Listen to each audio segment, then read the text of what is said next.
This is a big one for me. I never thought I would be even talking about this, and it's forgiveness. So, for the longest, even still now, forgiveness has been so difficult for me. Y'all, I am a work in progress. What they say, God ain't finished with me yet. Recently, I had somebody look me in my face and lie to me more than once. And they were pretty convincing. And I just know that it has made me feel some type of way, right? Because it's like, well, first of all, how you gonna do this to me? Me of all people, right? And then to feel like you've been hoodwinked or bamboozled. It's like it stirred up all kinds of feelings, emotions, thoughts, all types of things in me. And for me, loyalty and integrity are huge. Like those are the characters that those are the character traits like that are so important to me for anybody, friends, family, chosen friends, chosen family, all of that. Like that is so important. So to be lied to repeatedly makes me feel some type of way. So for the longest, when someone has, I always use the term like somebody crossed me, but y'all know what I mean. When somebody crossed me, it was like, oh, you're done. Like, you're dead to me. Like, once you do something that I believe or I feel is unforgivable, we're done. So I've been wondering, like, okay, why don't you just be done with it? And I've been wrestling for a while, like, why is this bothering me? And one of the things that I came to the realization of, and hear me when I say this, because I feel like this is many of us that struggle with forgiveness, is number one, the first and foremost, we didn't forgive ourselves.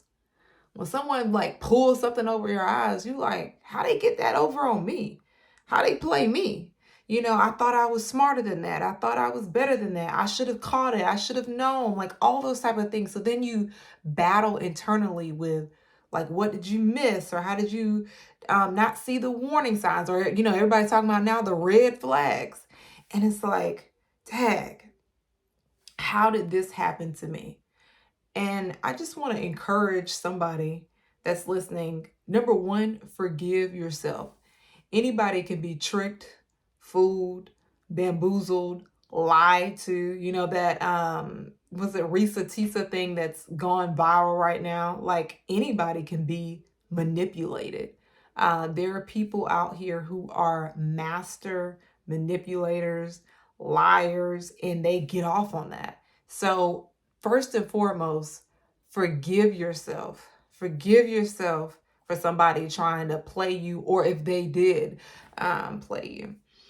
Um, and number two, I realized from that forgiveness standpoint is that I hadn't forgiven them. Of like, why is this bothering me? I hadn't forgiven them. And again, I struggle with forgiveness, of course, with myself and then with somebody else. And I felt convicted because that thing with forgiveness, right? Like, oh, forgive 70 times 70. It's like, I don't feel like forgiving. Like, I'm tight. I'm big mad, right? And I felt convicted as a Christian because I know that I am supposed to forgive. And I feel like the other thing that really bothered me or had me convicted with the forgiveness part is that the fact that the person never apologized, right? Then I started thinking about, okay, so why is there apology? Because I like to have conversations with myself, lean in. Like, well, let's have a conversation about like what we're thinking about, meta thinking about what you're thinking about. Like, why do you even need an apology? So for anybody who's struggling with forgiving somebody, start thinking about or processing why you need an apology. What would an apology even do and or accomplish? And for me, I thought about an apology wouldn't accomplish anything because I know they're wrong and they know they're wrong. So I'm like, okay, so would it accomplish anything? Probably not. And then I started thinking about, would it make you feel better for somebody apologizing? Maybe, but it doesn't change what happened. It doesn't change what they did. So I thought about that. I'm like, okay, so it doesn't change what happened, doesn't change what they did. So again, why do you need this apology? And then the final thing that hit me of like why I feel so pressed about wanting an apology, closure. Closure has some like finality to it, right? At least I feel like it's complete, it's done.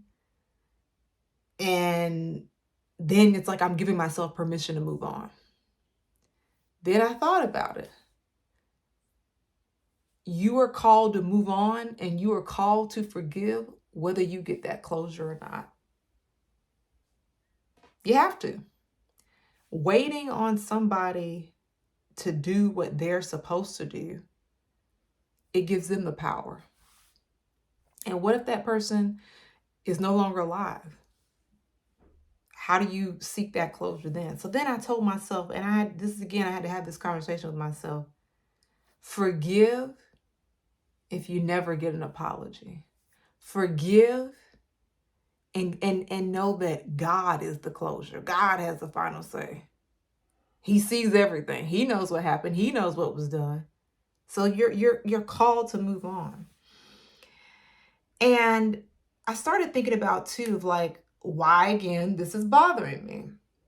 And I thought about it, it's like, because I don't ever want to allow behavior like that again. Like, I can't go back. And I was like, I can't be hoodwinked again. So all that keeps coming up in my mind. Like, how do I not allow this to happen again? How do I not get, the wool pulled over my eyes again? And then I heard this somewhere. It was so timely. And I don't even know who said it. But it blessed me. And I want this to bless y'all. Forgiveness does not mean reconciliation. You don't have to go back. You don't have to be friends with them. Nothing. Forgiveness does not mean reconciliation. And we've all heard it before. Forgiveness is for us. Forgiveness is for you. There was a piece of me that was holding on to the anger and the disappointment. Because honestly, I feel like I didn't want that component of me to feel that vulnerability again. And the thought of someone lying to you makes you feel some type of way. But I realized that I can forgive and still move on. I can forgive and not be bitter, not be angry. And realize too, that's another thing. So I just had this download. When you know who you are, it's okay when people walk away because you know it's their loss. When you know who you are, you don't argue with everybody. You don't beg anybody to come back, stay, or, how could you do this to me? Or why me? Because you know who you are. You know what you carry. You know that you're a blessing. You are a gift to those who get to experience you in your presence. So I just learned this lesson and I wanted to share with y'all that forgiveness is not reconciliation. And I heard somebody else say this and I have to share this too. It says the Bible says forgive. It doesn't say be a fool. So if somebody fooled you once, don't let them fool you again. All right, y'all, I just wanted to share that with y'all. I hope that blessed you today for anybody who is hanging on to something of like, well, I can't move past it and it has a grip and it has a hold on me. No, you can forgive. Just don't let them fool you again. What they say, first time was shame on them. Don't let it be shame on you. Blessings. And until next time, make sure y'all subscribe. Make sure y'all share this with somebody. We'll talk again soon. Bye.